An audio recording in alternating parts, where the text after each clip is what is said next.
Ya, pemirsa, apa makna pertemuan Presiden Joko Widodo dan Ketua Umum Partai Gerindra di Istana Bogor, Jawa Barat pada kemarin? Inikah sinyal kuat Jokowi dukung Prabowo di pemilu 2024? Ya, sudah bergabung bersama dengan kami Direktur Eksekutif Indikator Politik Indonesia, Burhanuddin Muhtadi. Mas Burhan, selamat pagi. Pagi, Marvin, gimana? Iya, pagi, Pagi. Mas Burhan. Membaca mengenai makna pertemuan tadi, apa yang dibaca oleh Mas Burhan? Apakah ini bentuk upaya penjajakan pribadi Joko Widodo atau jangan-jangan memang merupakan upaya jajan dari PDIP sebenarnya? Ya kalau saya melihat pertemuan Pak Jokowi dengan Pak Prabowo terakhir itu menunjukkan makin kuatnya sinyal dukungan Presiden Jokowi ke Pak Prabowo. Meskipun bukan berarti dukungan kepada Ganjar Pranowo dicabut.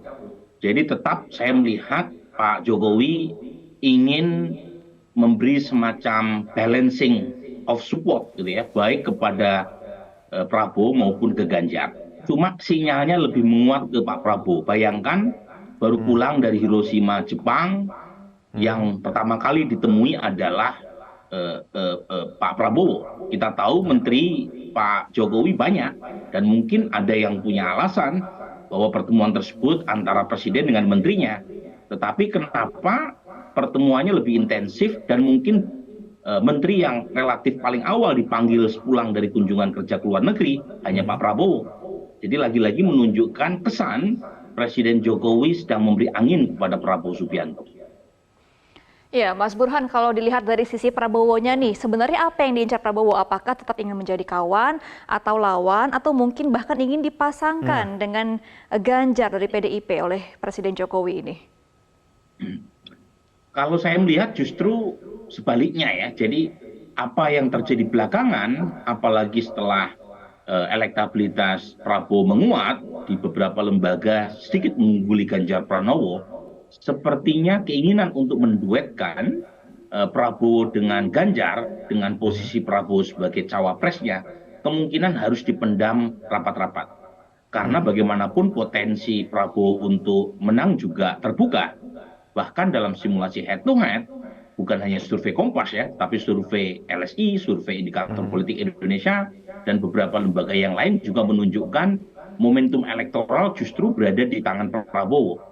Nah, pada titik ini saya kira sulit untuk bisa memahami kalau kemudian Prabowo bersedia menjadi cawapresnya Ganjar di saat peluangnya juga terbuka. Jadi pada titik semacam ini kemungkinan adalah bukan duet antara Prabowo dan Ganjar atau sebaliknya, tetapi yang terjadi adalah duel. Jadi kemungkinan dua-duanya tetap maju, dan kalau misalnya ada Mas Anies juga mendapatkan tiket untuk bertarung di 2024 nanti, per hari ini kita punya 3 pasang. Nah dengan demikian potensi masuknya putaran kedua karena tidak adanya calon yang mendapatkan 50% persatu itu akan sangat terbuka. Kalau sebaliknya, Mas Burhan, ketika negosiasi itu mengarah kepada bagaimana jika Ganjar yang dijadikan wakil dari Prabowo, mungkinkah? Dalam politik, Marvin, itu tidak ada kata mungkin. Hanya ada satu yang tidak mungkin dilakukan oleh politisi, yaitu membangkitkan orang mati. Jadi apapun bisa terbuka, termasuk Pak Prabowo bisa jadi menjadi wapresnya Ganjar kalau misalnya tren elektabilitas Pak Prabowo merosot di beberapa bulan sebelum proses pendaftaran.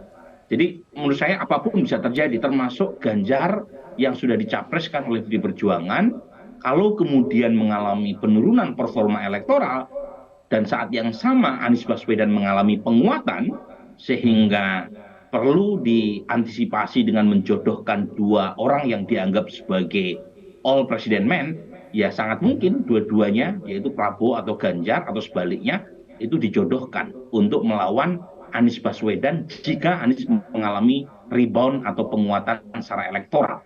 Nah, jadi menurut saya hal-hal yang akan terjadi beberapa bulan ke depan itu akan sangat menentukan sampai proses pendaftaran di minggu ketiga bulan Oktober.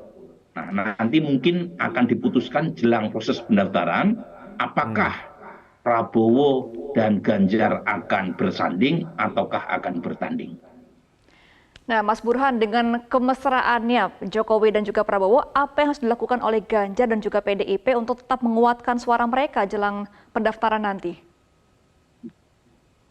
Jadi yang sekarang terjadi, Gemah, mengapa Prabowo mengalami penguatan, selain blunder PD Perjuangan dan Ganjar terkait dengan batalnya Piala Dunia U20 kemarin adalah eh, suara Ganjar mengalami penurunan dan suara Pak Prabowo mengalami kenaikan karena basis pendukung Presiden Jokowi sekarang mulai mengalir ke Prabowo Subianto. Jadi data terakhir saya ada penguatan cukup signifikan, hampir 100%. Basis pemilih Pak Jokowi di 2019 di bulan Februari hanya 13%, yang memilih Prabowo Subianto di bulan April naik menjadi 25%.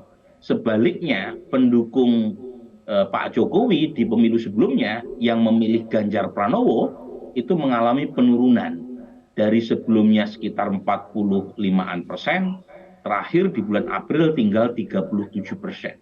Jadi artinya basis pendukung Pak Jokowi sekarang tidak lagi dimonopoli oleh Ganjar Pranowo. Nah, ini yang menyebabkan elektabilitas Prabowo mengalami kenaikan. Jadi mau tidak mau, kalau ingin mendapatkan dukungan kembali, terutama dari basis pendukung Pak Jokowi, PD Perjuangan perlu untuk mensolidkan barisan, terutama dari basis pemilih Pak Jokowi sendiri. Nah, masalahnya Presiden Jokowi sendiri itu kan terkesan masih mendua ya.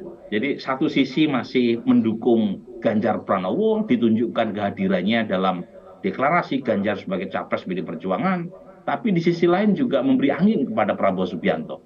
Mungkin ini yang kemudian mengakibatkan memilih Pak Jokowi itu seperti mendapatkan sinyal atau kode yang bersifat ganda. Dan ini pula yang menyebabkan mereka ada yang memilih Ganjar, ada pula yang memilih Prabowo, meskipun per hari ini masih lebih banyak yang memilih Ganjar ketimbang Pak Prabowo, tetapi tren pemilih Pak Jokowi yang memilih Ganjar mengalami indikasi penurunan. Oke, kita melihat semakin hari semakin cair, semakin banyak pula gimmick yang dilakukan oleh Pak Presiden kepada Prabowo Subianto. Dampak dalam jangka panjang jika kemudian gimmick-gimmick ini terus dilakukan, Mas Burhan? Nah, dampak jangka panjangnya suka tidak suka itu menjadi kabar buruk sebenarnya buat capres yang diusung oleh PD Perjuangan. Karena kalau misalnya kita lihat survei-survei per hari ini, itu terlihat dua nama yang dekat ini memang potensial masuk putaran kedua. Tapi kalau misalnya yang masuk putaran kedua itu Prabowo versus Ganjar, itu pendukung Anies lebih banyak yang memilih Prabowo ketimbang lari ke Ganjar. Pada saat yang sama, basis pemilih Pak Jokowi terpecah. Jadi kalau misalnya ini terus-menerus terjadi, kemungkinan besar Ganjar Pranowo yang akan kalah di putaran kedua. Nah, tentu masih ada waktu ya, makanya PD Perjuangan harus melihat situasi semacam ini ya sebagai sesuatu yang alarming ya, dan saat yang sama tentu ya harus ada pertemuan lebih khusus antara PD Perjuangan terutama ketua umumnya dengan Presiden Jokowi. Kalau misalnya tidak ada kata titik temu ya terkait dengan bagaimana proses keduanya untuk menyelesaikan terkait dengan peta 2024, kemungkinan PD Perjuangan akan mengalami kekalahan di Pilpres. Tapi sekali lagi ini masih sangat cair sekali, gimmick-gimmick masih banyak sekali dilakukan saat ini. Kita akan pantau bersama ya Mas Burhan ya, bagaimana tentunya ini bisa berdampak kepada elektabilitas dari masing-masing. Apakah akan tercebur atau akan terpental ke atas? Dan nggak cuma calon ya, tapi partainya juga ikut terdampak ya. Itu dia. Kita nantikan ya. Terima kasih Mas Burhan sudah bergabung bersama dengan kami di Selamat Pagi Indonesia. Sehat selalu Mas Burhan, terima kasih. Baik, kami akan kembali usai jeda dengan informasi lain, tetaplah bersama kami.